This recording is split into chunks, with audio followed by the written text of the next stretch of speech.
whichever way you slice it, would have seen large numbers of young girls in Epstein's orbit. Epstein took the coward's way out, took his life. Ghislaine Maxwell sits in a prison for her crimes. If you believe he took his own life. Here was a man that was buying young girls for the purpose of what? It's a problem across all sections of society. You know, we started with Jeffrey Epstein and the hoi polloi, and now we're in Rochdale.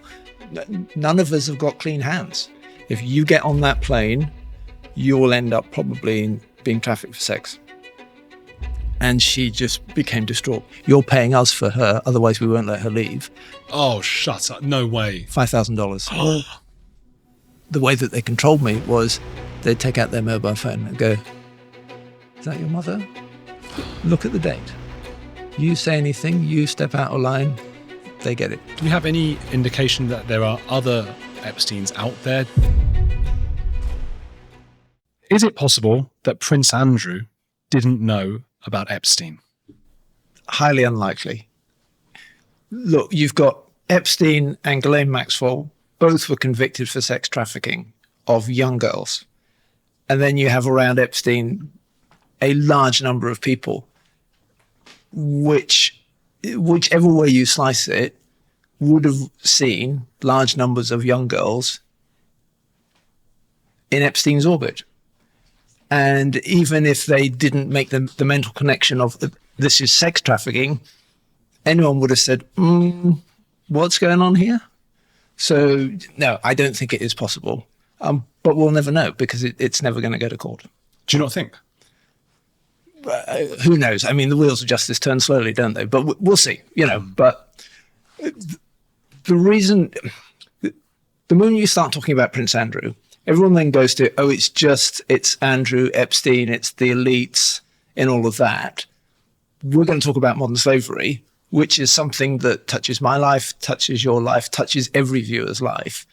And the danger of just focusing on that the whole time is everyone thinks, it's something that's over there and it doesn't personally touch me. But, I don't know how the wheels of justice work. So, we observe, we keep watching. But what's not in doubt is Jeffrey Epstein guilty of sex trafficking, Ghislaine Maxwell guilty of sex trafficking. Epstein took the coward's way out, took his life. Ghislaine Maxwell sits in a prison for her crimes. If you believe he took his own life. Well, there we go. Conspiracy theory or not. So I hate conspiracy theories. Yeah. I don't hate them. I know some have to be right. I mean, Epstein in itself was one that was right. There was conspiracies for a while or theories about Epstein for some time before it came to light. There are some that obviously Watergate was a conspiracy that was true. Rarely, but they are. And I think the cameras were off, right? I think that's just known. The cameras in his prison were off. It just seems unlikely that he could have taken his own life so quickly when they were watching him. We'll never know. I mean, and that's the beauty of a conspiracy theory. I think he took the coward's way out. He didn't want to face reality, which is, here was a man that was buying young girls for the purpose of what? If you have sex with somebody against their will, that's called rape. Yeah. So he was multiple times raping young girls. We're going to get into the dynamics of how this works on a global scale. Yep. In Epstein's case, what's the business of this? Where is there a website on the dark web? Where's he going about finding these women? So what we learned with Ghislaine Maxwell was she in effect was the recruiter. So she was going out and recruiting. And what she was doing was looking for vulnerable girls, enticing them in, often around money. So she would, look for girls that were poor, that didn't have, if you like, the social construct around them to keep them safe. They then were abused and they were then forced to recruit others in that whole process. That model is not just true around sexual exploitation, it's true around forced labor, domestic servitude, forced criminality, that the exploiter looks for somebody that's vulnerable and preys on that vulnerability, is really clever and smart about how they prey on that vulnerable. They create a psychological connection, keep them under psychological control, but they're doing it for the sole purposes of exploiting that individual. and inevitably for the sole purposes of making money. Now, the Epstein thing is slightly different. A fabulously wealthy individual, and he was using Ghislaine Maxwell to recruit girls for his personal gratification. So I've got an image in my head of sort of an almost Oliver Twist character of Ghislaine walking around the streets and finding people who are down on their luck and saying, hey, here's a bit of cash. Is that accurate in any way, or is it a mix of things? It's a mix of things, so that, you know, there were an orbit of young girls that she had access to. She would have been very adept at spotting who's the person that I can prey on, and I deliberately use that word because it is prey. You know, in almost like a psychopathic way. You know, they're spotting, that's the person that I can draw in, get under my control, and then I can exploit them. And then I create the environment by which they don't feel free to leave. And look at the time span as well, which is even some of the victims have taken decades to come forward, because dealing with the reality of what's happened to them and getting free from that control is huge. And the psychological trauma, you know, that they've got to go through and work through before they can say, actually, this happened to me. And you know, just take a step back. You know, imagine if that was you. And I've talked with clinical psychologists, and they say, at a minimum, between when exploitation takes place and when that individual can talk about it and not re-traumatize themselves, is at least 7 years. Wow. You're basically taking a huge chunk of someone's life away from them when you do this. Yeah, and look, what modern slavery, here's a definition. It's not a legal definition. It's not, you know, something that governments are signed up to, but I think it helps people understand what it is. Modern slavery is an illicit commodity trade. The commodity is a human being. So what happens is a human being is turned into a commodity. And just think of the psychological trauma of that, realizing that you're nothing more than something that has been bought, that's been sold, and has now been exploited, and you can't see a way out. You're fearful to leave. There may be threats against you, against your family. You lose all hope.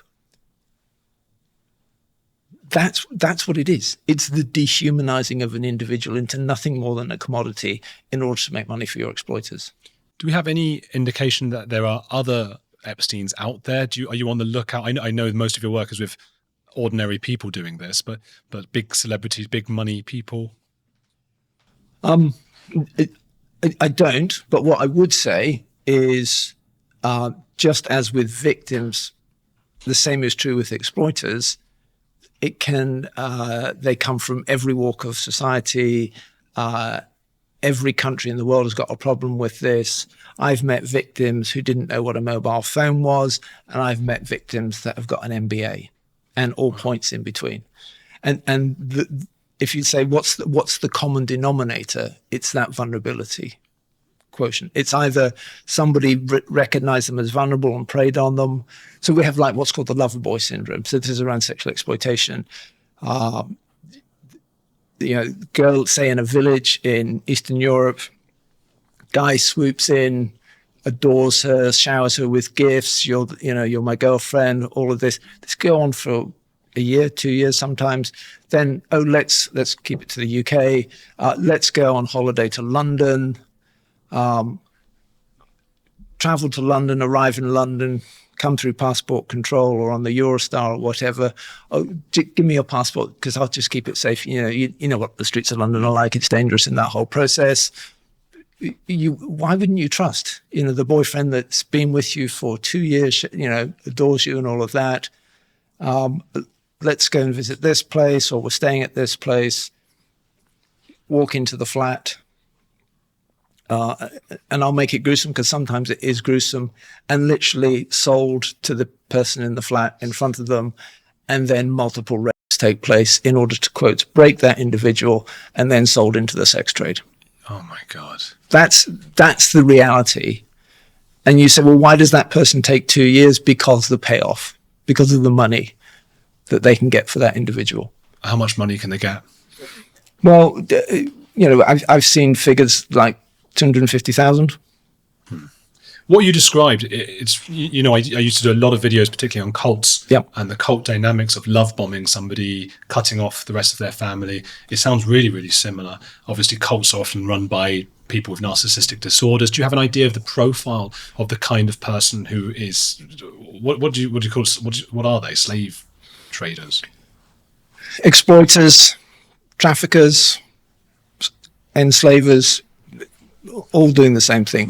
What's the profile? You're prepared to see another human being as a commodity, i.e. not a human being. And you look at that individual and you say, okay, they can make me money. And whether it's in sexual exploitation, or it's in forced labor, or it's domestic servitude, or it's forced criminality, or all of them. I've met victims that were in forced labor situations during the day and then forced sexual exploitation during the night. Why wouldn't you? Because you want to maximize the profit and the return on your commodity and on your investment. All the way through to organ trafficking. Again, why wouldn't you? If they've run out of, if you like, use, then let's go the whole hog. Yeah, I'm going to ask you about organ trafficking in a bit, because that's just so gruesome. I can't imagine that this poor person, the moment they realise that everything from the last 2 years has been a lie and they're about to go through the most brutal possible thing. Is part of your job at Unseen meeting these victims, and are they I'm imagining mostly young women, but is that how it is? Well, no, it's about 50% women, 50% men. Oh, wow.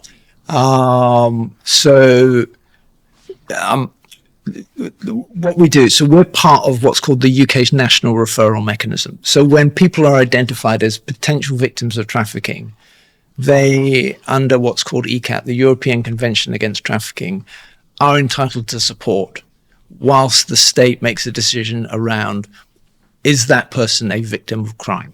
Okay.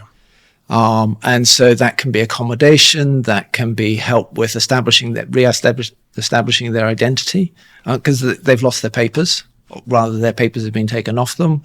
It's psychological support, trauma support, health support, dentist, sometimes horrific cases of people having their teeth smashed out with a hammer as a means of control. People arriving with, if you look at them, you think, oh, hang on, that arm's not quite right.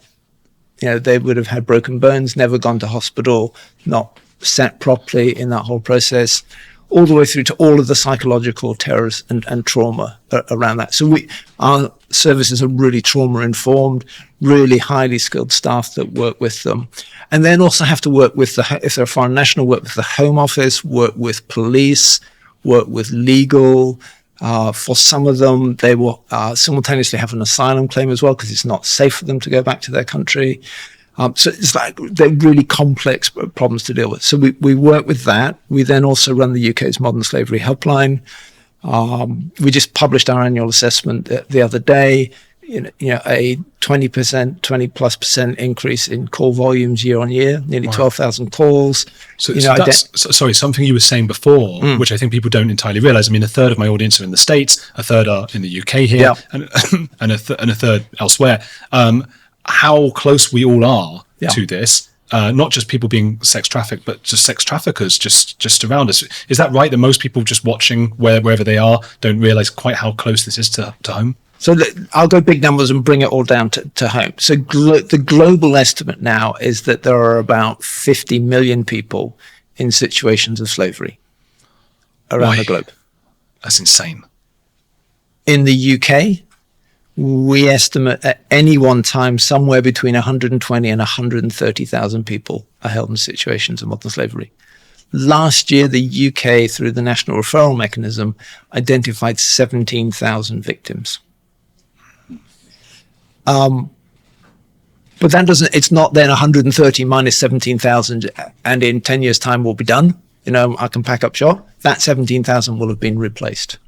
Why? Because it's such a profitable trade. So globally, the profits from slavery are about $500 billion per annum. Wow. And in the UK, it costs UK PLC about £50 billion. That's the cost of slavery. What's PLC? It's like the economic drag on the UK. So for the Home Office said for every victim, so there's a government figure for every victim we find back in 2013. So if I factor in inflation, it costs the UK about £400,000. So that's policing time, health costs, support costs, costs of criminality, money not coming into the exchequer, etc. So for every victim, it's about £400,000. So 400,000 times 130,000, circa 50 billion. So it's a lot. That just tells you the scale of it. In terms of that proximity, every country of the world has a problem with it. In the UK, we have found victims in the big cities, in the market towns, in the villages, in the countryside, the length and breadth of this country. So it's not something that we can think of, oh, it's a problem over there. It's a problem that's here. And it's a problem that affects UK nationals, it affects foreign nationals. And what drives it, that's what interests me. It's like, because I went to school, and we all learned when we went to school, certainly in the UK, is, the UK ended slavery, William Wilberforce, rah, rah, rah. The Danes got there earlier, but, edit that bit out. Yeah. But here we are, 2024, 50 million slaves, $500 billion industry. How did that happen? It happens because slavery is predicated on a demand for cheap goods, cheap services, and cheap labor. And how do we counteract that? Well, that's the thing that society's got to wrestle with. So when you go to the clothing shop and you think, right, I need 20 T-shirts for the summer. Well, why do you need 20 T-shirts for the summer? You don't. But you think I can have 20 T-shirts for the summer because the T-shirt's £2, £3, £4. So, we can do that. But we never stop and ask ourselves, how is it possible that T-shirt can only cost £4? And I'm an ex-retailer, so when retailers say, it's the consumer that demanded it, or when the supermarkets have their price wars, it's the consumer that demands it. I go, oh, hang on a moment, who educated whom in the first place around this issue of cheap? Actually, it was the retailers. And what's shifted in the last 40 years hugely is this move away from value to one of just price. Like Primark, Uniqlo. Across the board. But so so people say, oh, it must just be, the fast fashion industry that's got, if we're talking about apparel, it must just be the fast fashion industry that's got a problem with it. Literally a case this year of high fashion in Italy, being made in Italy by Chinese forced labor, Armani. Right. What I think, though, just from a nihilistic human perspective, and I always come up with a nihilistic perspective, I feel like if we were a little bit better educated about that, maybe there'd be a slump in sales for about a month. And then we would just continue doing it because we just disassociate the reality. Well, it's that thing of, if I was to put in front of you cabbage number 1 and cabbage number 2 and said, this cabbage, 50p, but I can't tell you how, it was picked, how it got to market, how the workers were treated, etc. This cabbage over here, 60p. But the workers were treated great, paid properly, there's no exploitation. Which one are you going to choose? And you'll go 60p. Yeah. Everybody listening will go 60p. Within 2 weeks, if we were to observe you shopping, you'd be back buying the 50p one. At least most people. Most people. All right. Yeah. Most people. And also, this is part of something I talk about quite a fair bit on the show, like luxury beliefs. Yeah. Because you get to a point where some people are in a good enough position financially where they can, obviously 50 and 60p is not a big difference, but £5 and £10 or something, where they can say, oh, I'm above all that thing. I'm a vegetarian by choice, but I know that I'm in a luxury position because often good vegetables and things are quite expensive. I know meat is as well, but you have to pay quite a lot to get that kind of thing. So it's a bit of a luxury belief. So 2 points. First point to the retailers is, why are you even putting the 50p cabbage on the market? Put the efforts into that 60p cabbage you can probably bring the price point down a bit, so you can close the price point. I mean, I'm just taking figures so we know around that. Because why should the consumer have to do all the hard work around, did a slave make that T-shirt? Did a slave make the solar panels on my roof? Did the slaves dig the raw minerals, a child slave, let's put it what it is, out of the ground in Congo that now powers my nice electric car? Who made my clothes? Let me ask you like 3 questions, and just so it brings slavery right up close and personal. And I know it's like uncomfortable, but this is the world that we live in. Well, people are going to want to turn off because they're feeling guilty. Don't turn off. You have to face this. Face the music. So I'm going to ask you 3 questions, which is, do you eat food? Yes. Yeah. Do you use consumer electronics? No. Yes. Yes.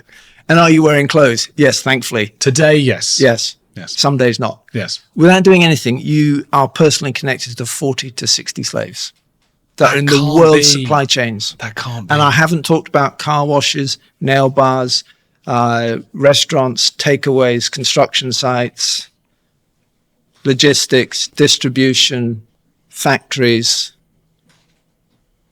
and we haven't got into domestic servitude or sex trafficking without drag. So we're just talking around forced labor. That's the connection that you have. That's the reality in the world's supply chains. What do we do? Well, if you're a consumer, you start asking questions. So look, I'm ex-retail. Go into a store, be nice. All right. Don't go and harangue, but go in and say, can I speak to the manager? Yeah. And eventually the manager will come and just say, look, I really love your products. I want to spend my hard-earned pounds, dollars, euros, wherever you are in the world. But can you assure me that your products are not tainted by forced labor? And they'll say, no, but you go to this one where it and this is going to cost twice as much though. Well, I would be shocked if they even said that. They'll say, I don't know. Yeah, sure. And then what you say is, I'm going to come back in a week. Can you contact your head office and ask? And I know the way that retail works, which is if enough things percolate their way up to head office, they go, oh, hang on, the consumer's onto something. We're going to have to do something about it. Sure. And maybe we haven't done enough in response to legislation. We can come back to that later. The second thing is recognize that how we consume impacts people's lives. And we already know this, but now I'm adding another complexity into that whole problem. The third is we all have pensions, or lots of us have pensions. I should do. Yeah. Are you ethically screening your pensions? We all have bank accounts. Are you asking banks where they invest your money in that whole process? Are we curious enough about the world that we live in? And look, here's the awkward thing. As people watch this, hopefully they haven't turned off because the questions are awkward, and you're wrestling with 40 to 60. It's kind of like it's the inconvenient truth. Yeah. But then the question becomes, well, now that you know about this, what are you actually going to do? And look, I have the privilege of leading an organization that works with people that have found themselves in situations of slavery, whether it's forced labor, sexual exploitation, or whatever. They are somebody's brother, sister, father, mother, uncle, aunt, niece, nephew. And back to, I've seen somebody with an MBA and somebody didn't know what a mobile phone was, UK nationals, non-UK nationals. It could be your brother, your sister, your uncle, your aunt, your niece, your nephew, your mother, your father. It could be you. And the reason I say it could be you is there's only 3 things that keep us safe from exploitation. 1 is we have a roof over our head. 2, we have community. And 3, we have work. I really am very nihilistic with this. And I do feel like people wouldn't admit it to themselves, but they would rather just not think about it And I think there are loads of other cases where we do that. Sometimes around climate change, sometimes around food, how animals. I mean, I'm not saying people should be a vegetarian just because I am, but there's no doubt that the way animals are kept is horrible. And when I used to eat meat, I just told myself, don't think about it. And I think you're absolutely right. You have to point to the individual stories for people to fully be able to empathize. How did you get into this line of work? Because it was quite an extraordinary story.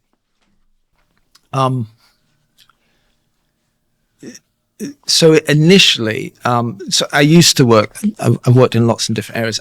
I worked for a church, and a colleague of mine went to the Ukraine.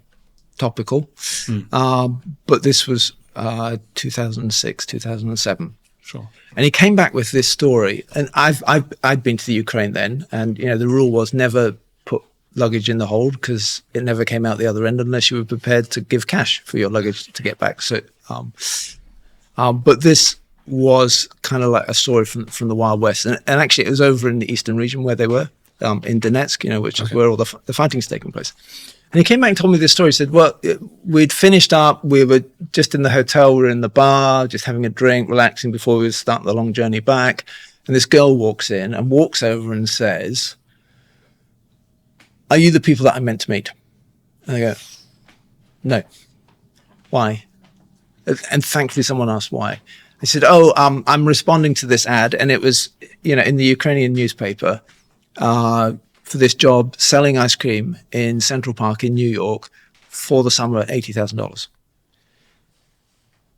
And your face says everything. It's like, that's obviously not, So she was going to be, according to the ad, paid $80,000. Yeah, to sell ice cream. Year? Just here's the money, and now you'll be selling ice cream. Come to New York, sell this. Fortunately, one of the people on the team was from the US and had been on every state in the US has a human trafficking task force. And so he knew about human trafficking, and he just went, listen, there's no job that's going to pay you $80,000 to sell ice cream in Central Park in New York. This is a classic setup. You will be trafficked. If you get on that plane, you will end up probably being trafficked for sex. And she just became distraught because she said, I've just saved all my money to buy the air ticket, and I was told to come here to meet the people. Then we're doing. Was she crying? I can't remember she was the story was she was distraught. It's kind of like you've put all your life savings in, you think you've got this job. It's like your world's falling apart. And again, put it into the context of Ukraine back then.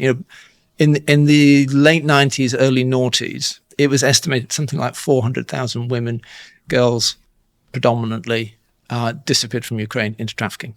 Yikes. Around the globe. They clubbed together the money that they had, so that they gave her the money to pay back the airplane ticket and enough money to go home. And they said, whatever you do not respond to these ads. It's a setup in that whole process. And as that was going on, the people that she was meant to meet walked in, the traffickers. And they, fortunately, there were more of them than the traffickers. They then said, she's leaving. You're staying, she's leaving. And they said, no, you're paying us for her, otherwise we won't let her leave. They had enough money so that they could do that. They said, we're not going to pay you until she's left.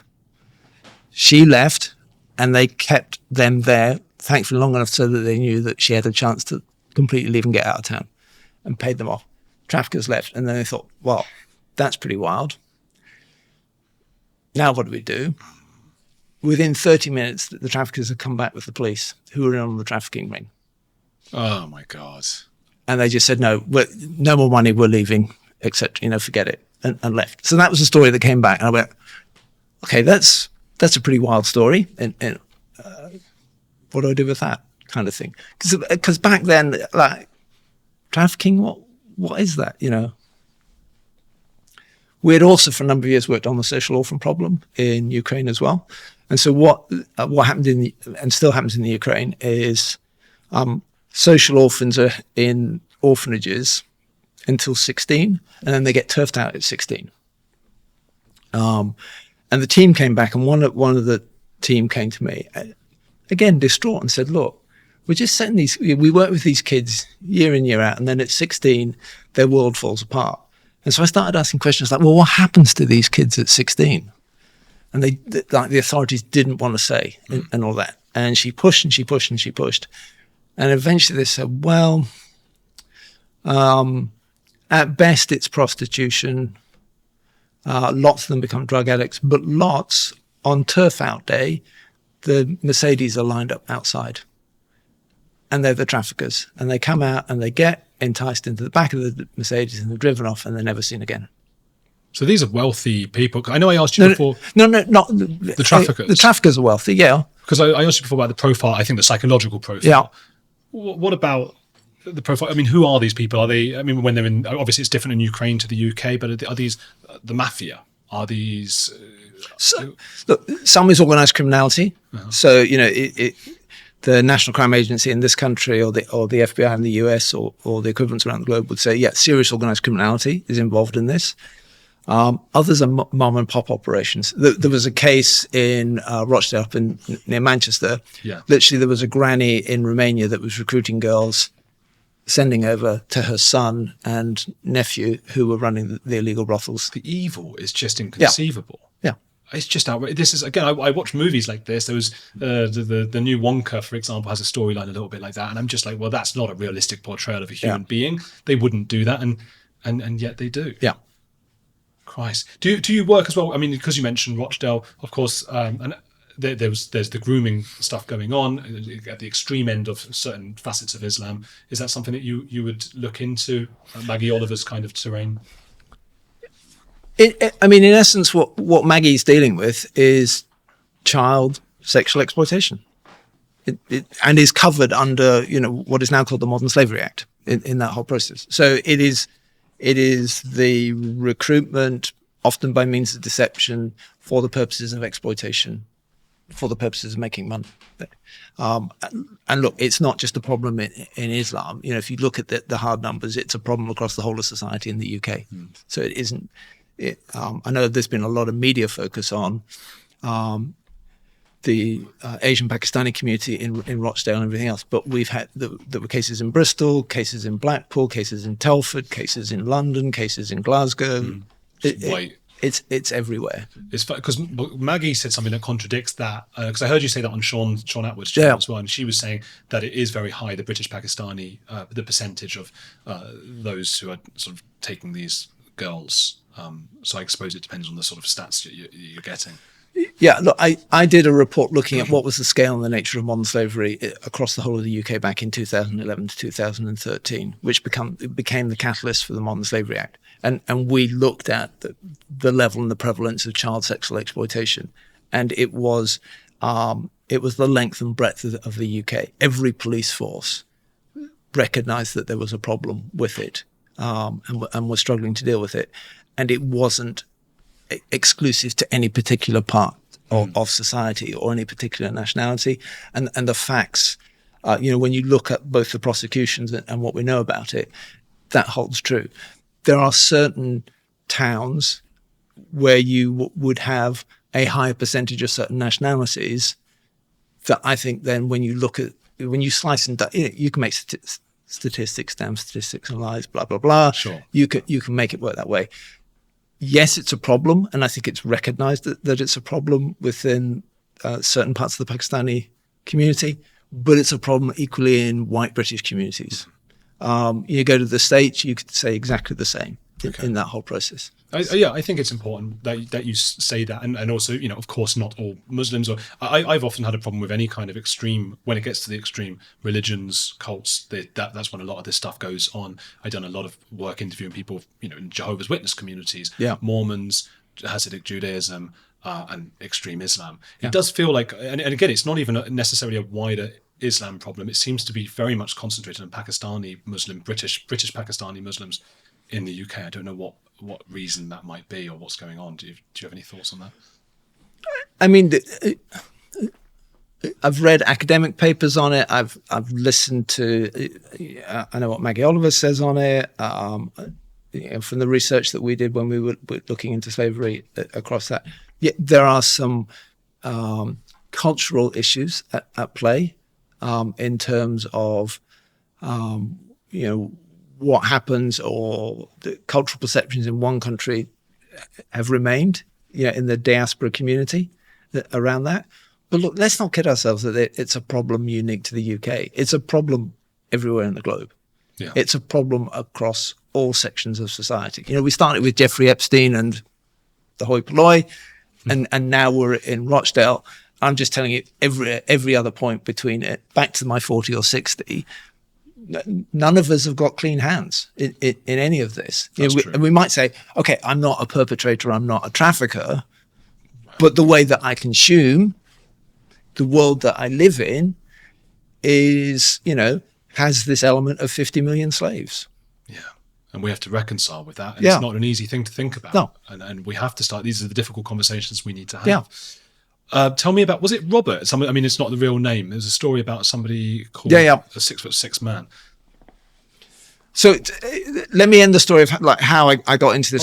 Sorry. No, that's fine, because that will lead us to Robert. So these two stories hit, and then I read this article that talked about trafficking from Eastern Europe to the US, where they used to use the regional airports in order to avoid the detection, because there was some focus, in the major hub airports, both in the UK, Europe, and in the US. One of the airports' name was Bristol, which is where I live.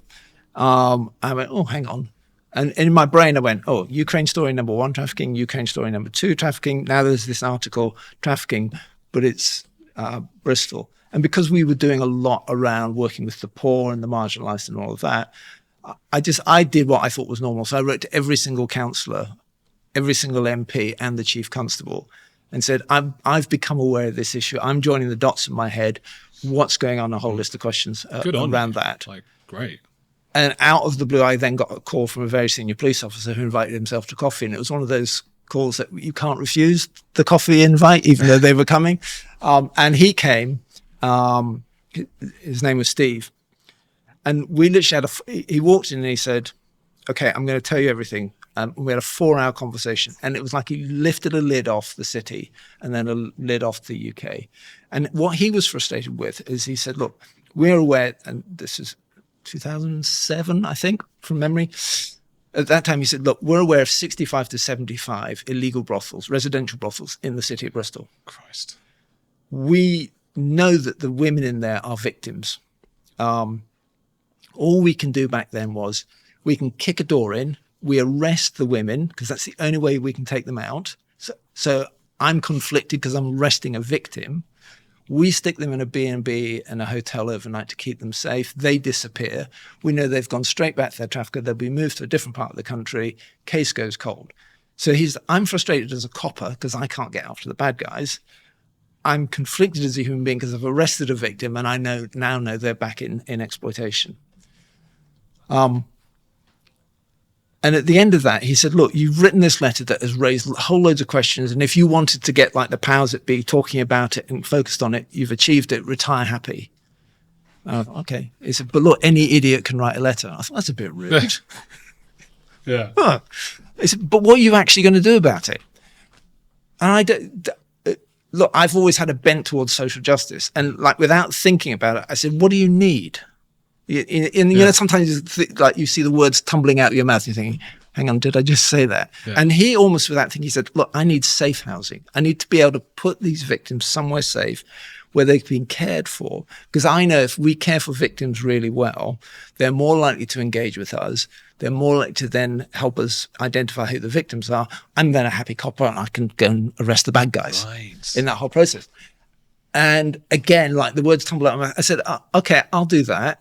On one condition, you're my first trustee. And that literally was the genesis of Unseen. That's a great story.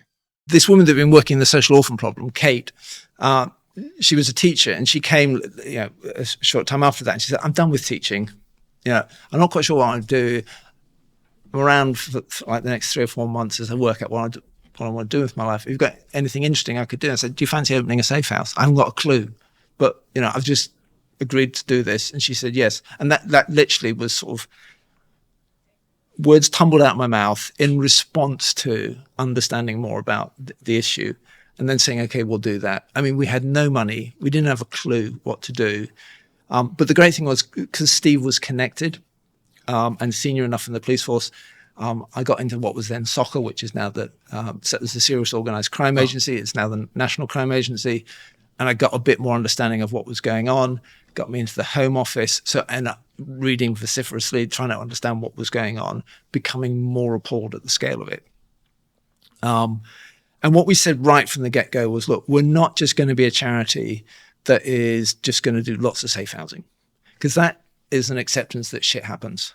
And we're just going to be picking up the pieces. We said, we'll do that because that's the immediate need in front of it. But we are really interested in, like, how do you turn the tap off? Like, how do you stop slavery happening in the first place? I passionately believe we don't need to live in a world with slavery. There is no reason for it. It doesn't make economic sense, doesn't make any social sense. And if you meet victims and spend any time with victims, the horrendous outcomes of it. And so we've from get-go said we would do that. And we opened the safe house about 18 months after starting the charity in that whole process. In the meantime, we'd got sort of into sort of home office meetings and everything else. And it became abundantly clear to me that the response was just completely inadequate in the UK. So I started lobbying a friend of mine that worked for a think tank here in London, saying, that was called the Centre for Social Justice. I said, if you're anything to do with social justice, this is the biggest issue, you need to look at it. And I was a right pain in the ass to them for about 2 years, saying, you got to look at it, you got to look at it, you got to look at it. I just say that I think a lot of my viewers might cringe at the name social justice because it's obviously a buzzword at the moment, meaning other things. But I think this is definitely one kind of social justice that I think everybody, except for the traffickers, can get behind. Yeah, it's look, historically, the way that sort of slavery has been understood in terms of like criminal justice response is it's on a parallel with murder. Mm-hmm. The Modern Slavery Act that's now on the UK legislation says that the maximum tariff for committing this crime is life. Okay. So it's, good, serious in that respect. So I lobbied this think tank, and in the end they said, look, we found the funding, would you head it up? And so for 2 years, we interviewed 200 organizations and individuals, the length and breadth of this country, talked with some people overseas as well, and then produced a report in March 13 called It Happens Here. And it basically said the scale of modern slavery in this country is much, much bigger than anybody thought. The response is completely inadequate. And we said we need to see primary legislation, because police were saying to us, we don't know how to prosecute these things. We've got bits here, there, and everywhere. It's really, really difficult. We said we need an independent anti-slavery commissioner. We need businesses to tell us what they're doing about their supply chains, transparency in supply chains. We need much better protection for victims and support for victims. We need to recognize that children are caught up in this as well, and there needs to be a real focus on that. There needs to be a national helpline. And we had 80 recommendations. We released the report in March. We got really lucky. We grabbed the 24-hour news cycle. I spent a day, on the day the report was released, from 5 a.m. till about 11 p.m. at night, doing the whole media round in all of that. That report was put into David Cameron's hands. Theresa May got hold of it, and 8 weeks later, I was in the cabinet office with the full cabinet. And the outcome of that meeting was Theresa May said, based on this report, we're going to bring forth the Modern Slavery Act. And then I lost 2 years of my life in Westminster helping shape the Modern Slavery Act. That's fascinating. Well, good on you and good on them for prioritizing it, as our politicians should be doing. Yeah. It's a shame they're now filleting it. Yeah. Oh, right. Yeah. Well, that's no good. Different leaders, though. Different leaders, yeah. Yeah. Well, I was just conscious of time because I would ask you all about that, but I want to know Robert. I want to know Robert. Yeah. So Robert was one of the first people I met, who again, like, completely messed with my head and my understanding of what it was. So we were invited to be part of what was called a reception center. So the police were going to raid this farm where they knew people were in forced labor situations. And then they'd be brought to this reception center, looked after by NGOs, so that we could reassure the victims they weren't in trouble, they weren't, going to get prosecuted, everything was taken care of. There was a prior operation to that, so they arrested all the perpetrators in advance, executed the early morning raid, brought all the workers back, and then I spent all day in this very cold church hall, along with others, just trying to reassure these people that they were okay. and they wouldn't talk at all in that whole process until one of them came forward and said, yeah, we are being exploited. We're not paid, double shifted, tied accommodation. We're in debt bondage. We're moved from our accommodation to the farm. And here's the thing, the farmer was oblivious. He was paying national minimum wage, backs, doing all his returns correctly. What he didn't see was the traffickers had complete control of their bank accounts, all of the bank cards. Oh my. Would take all the money out and then use those bank accounts for money laundering activities as well. So finally, and actually it was this tiny woman who had the courage to say it. And then they all said, yeah, it's all true and everything else. And then what we said to them was, look, you've got your old jobs back. You're going to be get compensation for all the money that you should have got. And you've also got all new accommodation had been sorted for them, everything else. So we then helped them all go there. And one of the guys we were looking after was Robert. Robert was 6'6", and he was built like a rugby player. I used to play rugby. I would not. He would have kicked the crap out of me. Right. He's taller than me. Yeah, taller than you. Yeah. And what the thing that messed with my head was, we took him to the house, and he was in a house with 3 or 4 other people that he was with. And he looked me in the eye. I said, "Am I safe?" I said, "No, you're safe." He said, "How do I know I'm safe?" They said, all of your exploiters were arrested early this morning before you were taken from the farm. They're in jail. They're not going to, they're in custody. They're not going to get out. It's a, open and shut case. So they'll go to prison while they're on remand in that whole process. Am I safe? And what struck me was, here's someone 6'6", who was broken and worried about his safety. I'm 6'2", and I don't worry about very rarely ever worry about my personal safety. And yet this is what slavery does to people. It's not just the dehumanization of them. It is the fact that they don't feel safe, they feel threatened. And it is quite possible that threats had been made against his family at home as well in that whole process. I've met victims that say, the way that they controlled me was they'd take out their mobile phone and go, "Is that your mother? Look at the date. You say anything, you step out of line, they get it." Whether that's true or not is immaterial. They believe it. Yeah, of course. Or I've met victims that have been brutally beaten or witnessed others brutally beaten as a means to control them psychologically, so they can't go forward. I feel emotion in your voice when you speak about Robert. This is a tremendous weight for you? To me, it was a wake-up call in terms of it can impact anybody. Well, Robert ended up in that situation. All he was trying to do was earn an income to support himself and his family. He had come to this country, the pre-Brexit days, he'd come to this country to, pull vegetables out of the ground that end up in the supermarket that you and I buy. That's how close we are to this issue. And if it can happen to him, it could happen to anybody else. And to have to reassure a fully grown, strapping 6'6" person to assure them that they're safe is an indictment on the world that we live in. Well, speaking of that, there's been some news recently just about forced surrogacy that's been in the press at the moment. What can you tell me about that? Because that's pretty horrific, just as a thought, very dystopian. It is, and we're responsible for that being in the press. So, as I said, we run the UK's modern slavery helpline, launched our figures and our analysis of 2023. And for the first time, we had 4 cases reported to the helpline of what's called forced surrogacy. So someone forced against their will to carry a child. So, yeah. And you may say, oh, it's only four cases.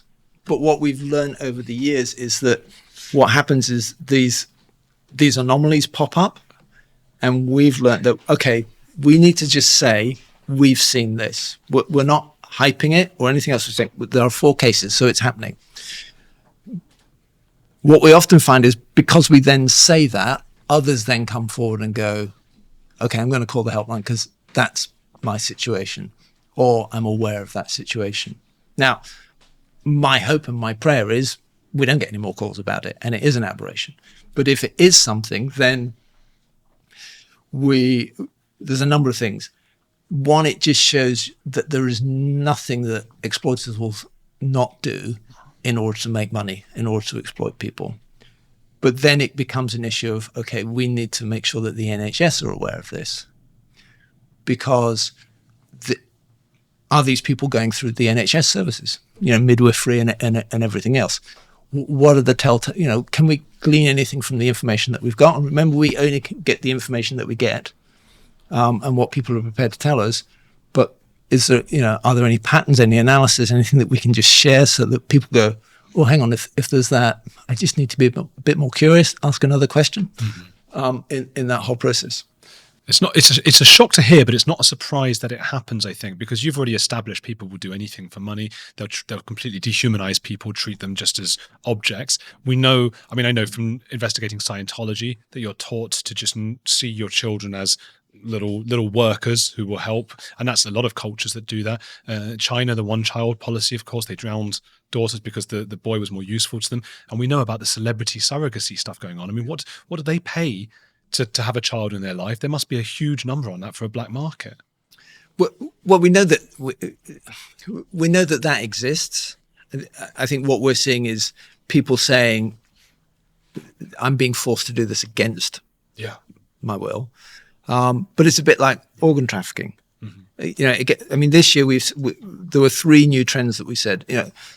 Last year it was all about the care sector. That is still romping away. But this year it was forced surrogacy, organ harvesting.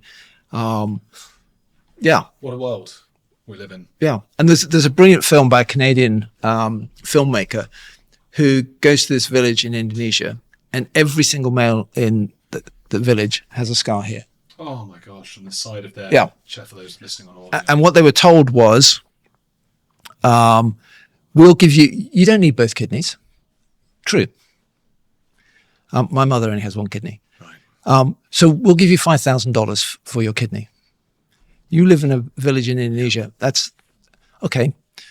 They're then flown to India, South Africa, whatever, because for a kidney to be used, you've got to take it out in medical conditions.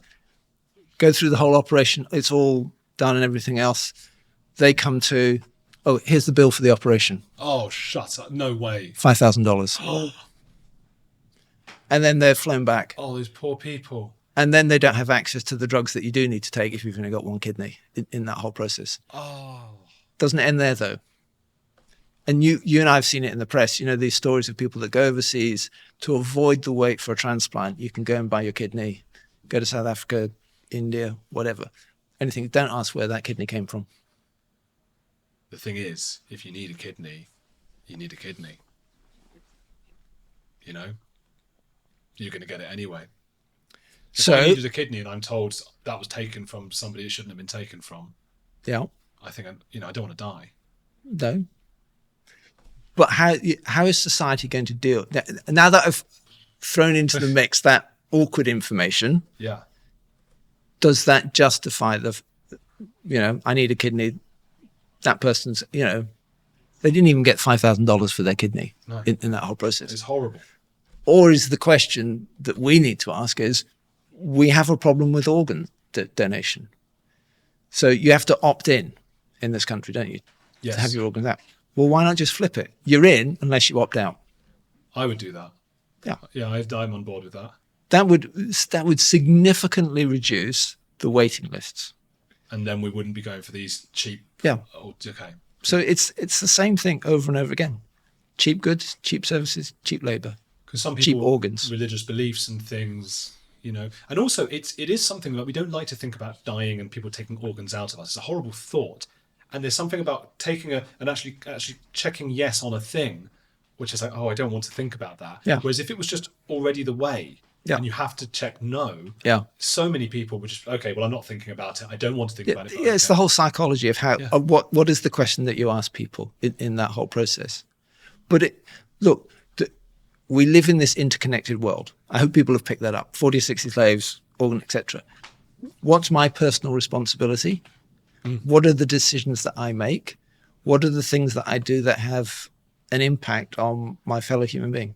Oh my God. Oh, these are profound questions. And they're things that I know I'm not going to be able to sleep thinking about. Put them in the comments underneath. Let's have answers in the comment section underneath. Would you rather, which one should we go with? Would you rather have to opt out of the organ situation? I'm always intrigued. There are so many people who watch, and there's always there's an angle you haven't thought of.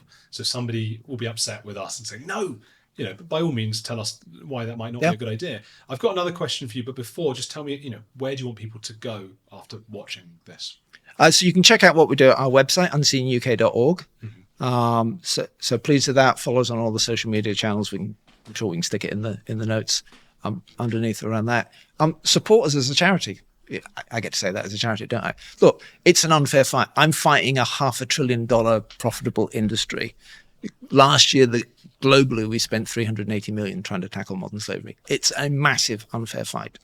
But we've achieved some great things, not just us, and other NGOs have done that in the fight against modern slavery.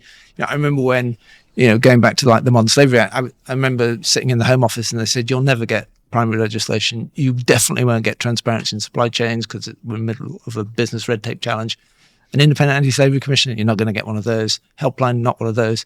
Better support for victims, no, you're not going to get that. 12 months later, I'm standing in front of a minister in a conference and I went, I'm 5 for 5. What's next?